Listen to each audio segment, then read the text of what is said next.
কল্পনা করুন আপনি হঠাৎ করেই মাত্র কয়েক ইঞ্চি হাইটার হয়ে গেলেন, কিন্তু আশ্চর্যের বিষয় আপনার ঘরবাড়ি, টাকা পয়সা, সোনা গয়না সবই রয়ে গেল আগের আকারেই। এক মুহূর্তেই আপনার সম্পদের মূল্য কয়েকশো গুণ বেড়ে গেল। আপনি আর সাধারণ কেউ রইলেন না, আপনি এখন অবিশ্বাস্যভাবে ধনী। কিন্তু এই অদ্ভুত পরিবর্তন কি সত্যি আশীর্বাদ, নাকি এর পিছনে লুকিয়ে আছে ভয়ঙ্কর কোনো মূল্য? এমনই এক অদ্ভুত, রহস্যময় ও চিন্তায় ফেলানো গল্প আজ আপনাদের দেখাতে যাচ্ছি। এই গল্পের শুরু হয় একটি গোপন সায়েন্স ল্যাবরেটরিতে। কয়েকটি ইঁদুরের ওপর গোপন পরীক্ষা চলছে।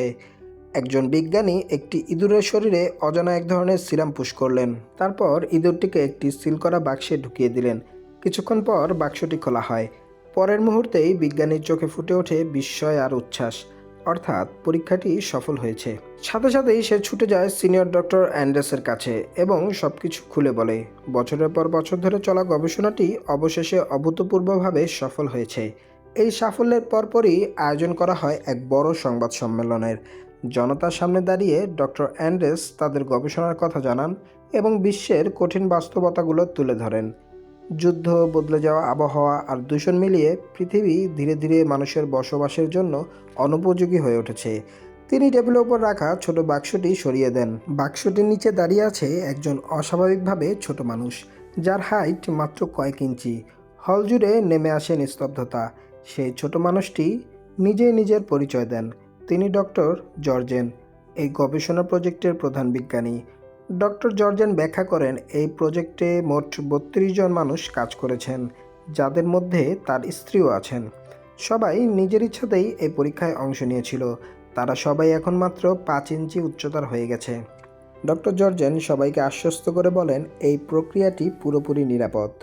এরপর ট্রলিতে করে আরও কিছু ছোট মানুষকে নিয়ে আসা হয়। ট্রলির ওপর থাকা ছোট ছোট মানুষগুলি দর্শকদের দিকে হাত নাড়ছিল। ডক্টর জর্জেন সবার উদ্দেশ্যে বলেন, এটি এক নতুন যুগের শুরু, ৫ বছরের গোপন পরিশ্রমের ফল। মানুষ ছোট হয়ে গেলে কম জায়গা লাগবে, কম খাবার প্রয়োজন হবে, আর খুব অল্প খরচে আরামদায়ক জীবন কাটাতে সম্ভব হবে। ডক্টর জর্জেন পুরো বিশ্বের মানুষের উদ্দেশ্যে ঘোষণা দেন, যে কেউ চাইলেই স্বেচ্ছায় এই প্রক্রিয়ার মাধ্যমে ছোট হয়ে যেতে পারে। এই খবর মুহূর্তের মধ্যেই সারা পৃথিবীতে ছড়িয়ে পড়ে। পরের সিনে আমরা দেখতে পাই এই গল্পের মূল চরিত্র পলকে। পলের নানান আর্থিক অনটনের মধ্যে জীবন কাটছে। পল একটি কারখানায় কাজ করে। নিজের সীমিত সামর্থ্যের মধ্যেই সে অসুস্থ আর অসহায় মানুষদের সাহায্য করার চেষ্টা করে। পলের স্ত্রীর নাম অড্রে। তাদের কোনো সন্তান নেই। পল ও তার স্ত্রী সংসার বেশ ভালোই কাটছিল। বিয়ের পর তারা একটি নতুন বাড়ি কিনেছিল, যার জন্যে পলের প্রায় সব সঞ্চয়ই খরচ হয়ে যায়। ধীরে ধীরে পল বুঝতে শুরু করে স্বপ্ন পূরণ করা কতটা কঠিন আর ব্যয়বহুল। এক সন্ধ্যায় পল ও তার স্ত্রী অড্রে বন্ধুদের সঙ্গে একটি পার্টিতে যায়। ওই পার্টিতে মূল আকর্ষণ ছিল দুজন ছোট মানুষ, ডেভ অ্যান্ড ক্যারল। তারা সেখানে সবাইকে বোঝাতে এসেছিল ছোট হয়ে যাওয়ার সুবিধাগুলো কতটা লাভজনক। ছোট মানুষরা যে জায়গায় থাকে তার নাম লেজারল্যান্ড। সেটি এমন এক জায়গা যেখানে সব কিছু অনেক বেশি সস্তা। ডেভ নিজের বিশাল বাড়ির গল্প করে, যে বাড়ি সে স্বাভাবিক আকারে থাকলে কোনোদিনই কিনতে পারত না। এই কথাগুলো পল আর অড্রের মনে গভীর ছাপ ফেলে। মনে মনে তারা সিদ্ধান্ত নিয়ে ফেলে তারাও ছোট হবে। বাড়ি ফিরে আসার পর তাদের মাথার ভেতর নতুন নতুন স্বপ্ন ঘুরতে থাকে। হঠাৎ একদিন পল লেজারল্যান্ড ঘুরে দেখার আমন্ত্রণ পায়। পরদিন সকালেই পল আর অড্রে সেখানে পৌঁছে যায়। তারা দেখে একটি পরিষ্কার, সুন্দর আর নিখুঁত জায়গা, যা শুধুমাত্র ছোট মানুষদের জন্য তৈরি। একজন হাসি খুশি মানুষ তাদের স্বাগত জানায় এবং পুরো এলাকাটা ঘুরে দেখায়। সে দেখায় যে সে নিজের বিলাসবহুল বাড়িটি মাত্র কয়েক ডলারে কিনেছে। তারপর সে পল আর অড্রের সঙ্গে নিজের স্ত্রীকেও পরিচয় করায়। তার সুখী জীবন দেখে পল আর অড্রে অবাক হয়ে যায়। অল্প খরচে এমন বিলাসবহুল জীবন কে না চায়? ছোট মানুষটি তাদের বলে, ছোট হওয়ার পর আমার জীবন পুরোপুরি বদলে গেছে। যে কেউ চাইলে তার শরীরে এই পরিবর্তন আনতে পারে। তাছাড়া এতে কোনো শারীরিক সমস্যার ঝুঁকিও নেই। এরপর পল আর অড্রে ডাক্তারের কাছে যায়। ডাক্তার তাদের লেজারল্যান্ডের নিয়মাবলী বুঝিয়ে দেয় এবং জানায় ছোট হলে তাদের বড় বাড়ি আর কাজে লাগবে না। তাই ডাক্তার পরামর্শ দেন বাড়িটি বিক্রি করে সেই টাকায় লেজারল্যান্ডে বড়লোকি জীবন কাটানো সম্ভব। লেজারল্যান্ডে সব কিছু এত সস্তা যে তারা যত খুশি খরচ করতে পারবে, তবুও টাকা কখনো শেষ হবে না। শেষমেশ পল আর অড্রে একসাথে ছোট হওয়ার সিদ্ধান্ত নিয়ে ফেলে। পল আর অড্রে তাদের সকল বন্ধুদের সঙ্গে শেষবারের মতো দেখা করে, কারণ তারা জানে ছোট হওয়ার পর আর কখনো তাদের সাথে দেখা হবে না। তারা তাদের বাড়িটি বিক্রি করে দেয়। তারা সম্পূর্ণ প্রস্তুত পুরনো জীবন ছেড়ে নতুন জীবনের জন্য। পরের দিন সকালেই তারা লেজারল্যান্ডের উদ্দেশ্যে একটি বিশেষ বাসে ওঠে, যেখানে আরও অনেক মানুষ রয়েছে। বাসটি তাদের নিয়ে যায় একটি বিশাল ল্যাবে। সেখানেই বিশেষ চিকিৎসার মাধ্যমে তাদের ছোট করা হবে। এখানে একজন অফিসার তাদের শেষবারের মতো জিজ্ঞাসা করে, মনে কোনো দ্বিধা আছে কিনা, কেউ কি জোর করেছে ইত্যাদি। পল আর অড্রে উভয়ই আত্মবিশ্বাসের সঙ্গে জানায় তারা সম্পূর্ণ নিজের ইচ্ছাতেই ছোট হওয়ার সিদ্ধান্ত নিয়েছে। তাদেরকে বলা হয় পুরুষদের জন্য এবং মেয়েদের জন্য দুটি আলাদা রুমে চিকিৎসার ব্যবস্থা হচ্ছে, অর্থাৎ তাদেরকে কিছু সময়ের জন্য আলাদা হয়ে যেতে হবে। পলের স্ত্রী অড্রে তখন থেকেই বেশ ভয় পাচ্ছিল। পল আর অড্রে শেষবারের মতন একে অপরকে জড়িয়ে ধরে। তারা প্রমিস করে লেজারল্যান্ডে তারা আবার দেখা করবে এবং একসাথে নতুন জীবন শুরু করবে। পলকে তার রুমে নিয়ে যাওয়া হয়, যেখানে আরও অনেক মানুষ ছিল। এবার ছোট হওয়ার কাজটি শুরু হয়। তাদের মুখের সব দাঁত তুলে ফেলা হয় এবং চুল কেটে ফেলা হয়, কারণ চুল আর দাঁত তাদের দেহের সাথে ছোট হবে না। সবাইকে অজ্ঞান করে এবার মূল প্রক্রিয়াটি শুরু করে সেখানে থাকা ডাক্তাররা। পলকে একটি বড় মেশিনের ভেতর ঢোকানোর মাধ্যমে মূল কাজটি শুরু হয়। এই প্রক্রিয়াটি প্রায় 20 মিনিট স্থায়ী ছিল। এরপর আমরা দেখতে পাই পল মাত্র 5 ইঞ্চি হাইটের হয়ে গিয়েছে। তাদের সবাইকে এইবার অন্য একটি জায়গায় নিয়ে যাওয়া হয়, যেখানে সব কিছু তাদের নতুন আকারের সাথে মিল রেখে বানানো হয়েছে। সেখানে কিছু ছোট ডাক্তার তাদের কাছে আসে।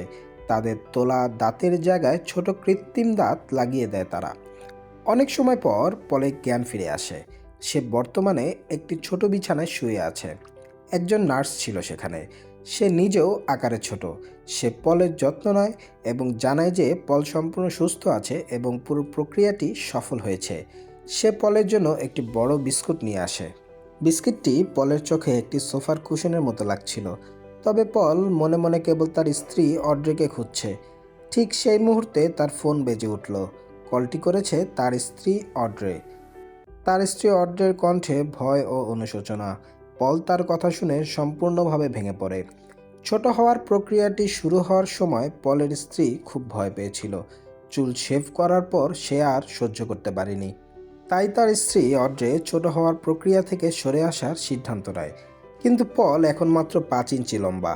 পল তার স্ত্রীকে অনুরোধ করলো, বলল, দয়া করে ফিরে এসো, কোনো সমস্যা নেই, আমি পুরো প্রক্রিয়াটি সম্পন্ন করেছি, সব কিছু খুব সহজেই হবে, চুল আবার গজাবে। কিন্তু অড্রে তার মন স্থির করে ফেলেছে। সে স্পষ্টভাবে জানায় যে সে খুব ভয় পাচ্ছে, তাই সে ছোট হবে না। তার স্ত্রী শেষবারের মতো বিদায় জানিয়ে ফোন কেটে দিল। পল একা হয়ে গেল। সে চিরতরে 5 ইঞ্চি উচ্চতার হয়ে গেল। তার হৃদয় সম্পূর্ণ ভেঙে গেছে। একটি নিখুঁত জীবন শুরু হওয়ার আগেই ভেঙে গেল। এরপর বেশ কিছুদিন কেটে যায়। বিশাল এবং বিলাসবহুল বাংলোয় থাকা সত্ত্বেও পল সম্পূর্ণ একা হয়ে পড়ে। কিছুদিনের মধ্যেই অড্রে পলকে বিয়ের আংটি এবং ডিভোর্স পেপার পাঠিয়ে দেয়। পল এবার আরও বেশি হতাশ হয়ে পড়ল। কেটে গেল 1টি বছর। পল একাই রয়ে গেল। সে বিলাসী জীবনযাপন করছিল ঠিকই, কিন্তু তার সাথে ভাগাভাগি করার মতো কেউ ছিল না। মাঝে মাঝে পলের বন্ধু ডেভের সাথে পলের দেখা হয়। ডেভ পলকে বলে, এখানে অনেক মেয়ে আছে, তুমি চাইলে তাদের সাথে সময় কাটাতে পারো। কিন্তু পল এসবে তেমন একটা ইন্টারেস্টেড না। একদিন পলের প্রতিবেশী ডুসান পলকে তার পার্টিতে ইনভাইট করে। পল ডুসানের পার্টিতে গেলে ডুসান তাকে দেখে বেশ খুশি হয়। পল ডুসানের পার্টিতে সারা রাত নাচানাচি করে এবং সেখানেই ঘুমিয়ে যায়। সকালে পলের ঘুম ভাঙে। ঠিক তখনই একদল পরিচ্ছন্নতা কর্মী ডুসানের ফ্ল্যাটে আসে। ডুসান এখানে এতটাই ধনী যে সে অন্য লোকদের দিয়ে সমস্ত কাজ করিয়ে নেয়। পল একজন মেয়েকে দেখল যে সেখানে কাজ করছিল। পল সেই মেয়েটাকে আগে থেকেই চিনত। মেয়েটির নাম সারা। সারা একজন বিখ্যাত ভিয়েতনামি সাংবাদিক, যাকে পল 1 বছর আগে নিউজে দেখেছিল। সারা এক দুর্ঘটনায় তার একটি পা হারিয়েছে এবং এখন একটি কৃত্রিম পায়ের মাধ্যমে চলাফেরা করছে। পল তার কাছে গেল। পল বলল যে আপনি তো একজন সাংবাদিক ছিলেন, আপনি ঘর পরিষ্কারের কাজ কেন করছেন? উত্তরে সারা বলে যে জীবন চালানোর জন্য তাকে এই কাজ করতে হচ্ছে। এইখান থেকে সে কিছু টাকা পায় এবং তা দিয়ে তার জীবন চলে। পল লক্ষ্য করে সারার কৃত্রিম পা ভুলভাবে লাগানো এবং সারার হাঁটতে বেশ কষ্ট হচ্ছে। পল সারাকে বলে, আমি তোমার পা ঠিক করে দিতে পারি। তবে সারা পলকে বলে, তুমি একজন ভালো মানুষ এবং তোমার চিকিৎসার জ্ঞানও আছে, তাহলে তুমি কি আমার অসুস্থ বন্ধুকে দেখতে আসবে? সারার অসহায়ত্ব দেখে পল তাকে হ্যাঁ বলে। পল তার বিলাসবহুল জীবন ছেড়ে সারার সাথে একটি বাসে উঠে লেজারল্যান্ডের অন্য একটি অংশে যায়। বাসটি তাদের লেজারল্যান্ডের একটি গোপন অংশে নিয়ে যায়। পথে তারা একটি বিশাল প্রাচীর অতিক্রম করে। সেই প্রাচীরের অপর পাশেই সারা থাকে। পল দেখতে পায় সেখানে একটি বস্তির মতন জায়গা। পল অবাক হয়ে যায়, লেজারল্যান্ডেও এমন জায়গা থাকতে পারে, যা তার ধারণার বাহিরে ছিল। এখানে পলদের মতন বড় বাড়ি ছিল না, বরং পুরানো শিপিং কন্টেনারের ভেতরে তৈরি একটি বস্তির মতো জায়গা ছিল। সেখানে সারার মতো দরিদ্র মানুষরা থাকে। ভেতরে বিছানায় শুয়ে থাকা একজন মহিলাকে দেখা গেল। মহিলাটি খুব অসুস্থ। সারা পলকে বলে বিছানায় শুয়ে থাকা সেই মহিলাটির চিকিৎসা করার জন্য।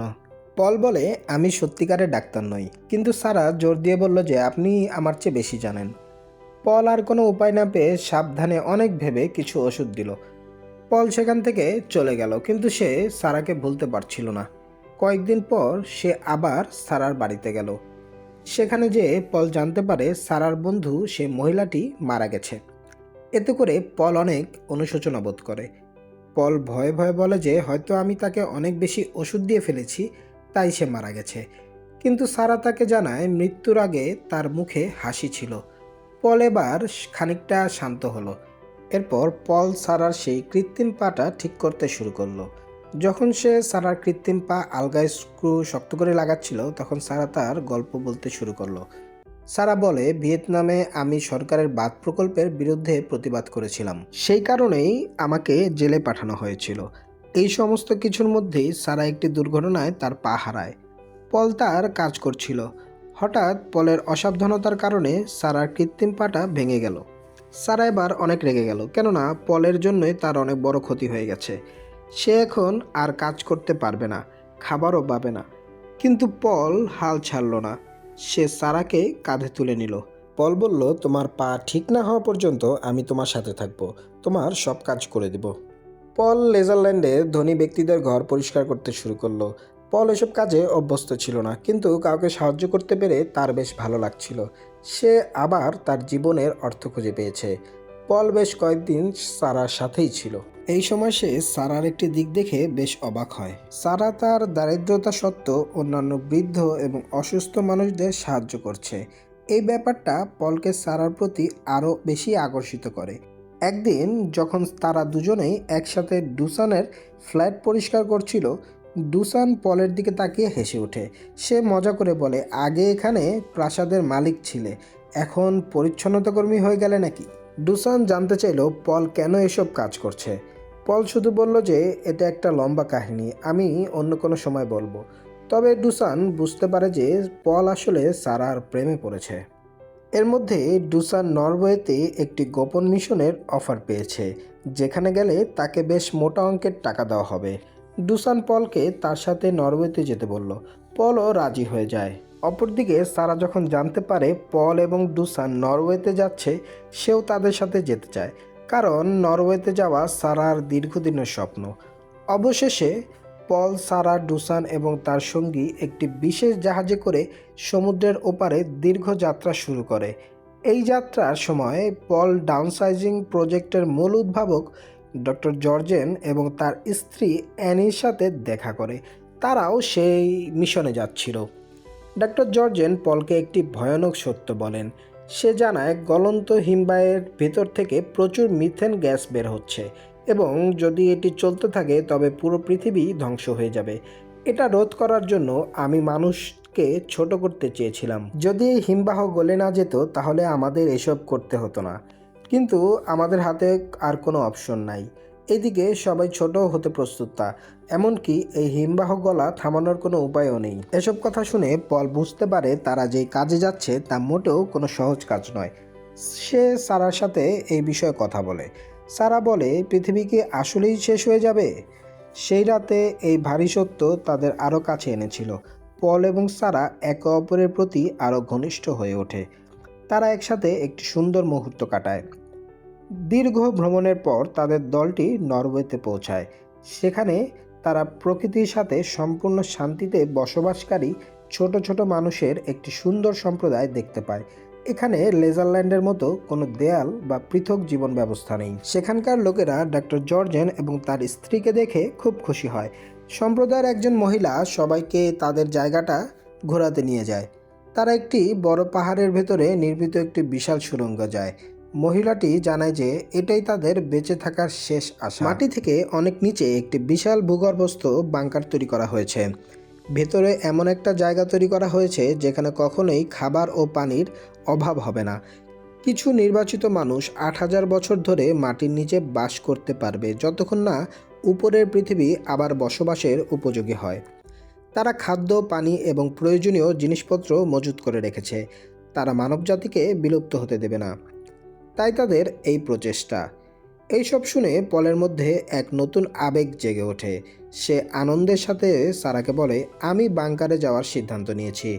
কিন্তু সারার মন ভেঙে গেল, সে রেগে গেল। সে পলকে জিজ্ঞাসা করলো, আমাদের মধ্যে যা কিছু ঘটেছিল তারপরেও তুমি কিভাবে আমাকে ছেড়ে যেতে চাচ্ছ? সারা জিজ্ঞাসা করলো, তুমি কি আমার সাথে টাইম পাস করেছিলে? তুমি কি সত্যিই আমাকে ভালোবাসো না? এইসব প্রশ্ন পলকে ঘাবড়ে দিল।